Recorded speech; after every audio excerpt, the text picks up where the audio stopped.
সম্প্রতি রাজধানীর বসুন্ধরায় আওয়ামী লীগ নেতাকর্মীদের গোপন বৈঠকের খবর শিরোনাম হয় বিভিন্ন সংবাদ মাধ্যমে।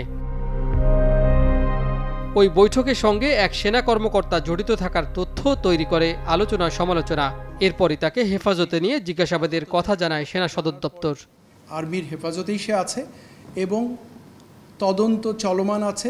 ডিএমপি জানায়, কেবি কনভেনশন হলে বৈঠকের ঘটনায় সন্ত্রাস দমন আইনে মামলা হয়েছে ভাটারা থানায়।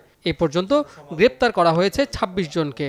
ডিবি কর্তৃক ২২ জন ছাড়াও দেশের বিভিন্ন জেলায় প্রত্যন্ত অঞ্চলে আরও ৪ জন এই মামলায় গ্রেফতার আছে। তারা উদ্দেশ্যমূলকভাবে জড়ো হয়ে একটা ষড়যন্ত্রমূলক কিছু করার অপপ্রয়াস বা অপচেষ্টা করেছিল। সেটার ভিত্তিতে আমরা তদন্তটা অব্যাহত রেখেছি এবং কারা কি উদ্দেশ্যে এখানে এসেছিল আর কারা কারা জড়িত ছিল সে বিষয়টা আমরা তদন্ত করছি। অন্যদিকে গ্রাহকের অর্থ আত্মসাৎ ও প্রতারণার মামলায় ট্রাভেল এজেন্সি ফ্লাইট এক্সপার্টের ৩ কর্মকর্তাকে গ্রেপ্তার করেছে পুলিশ।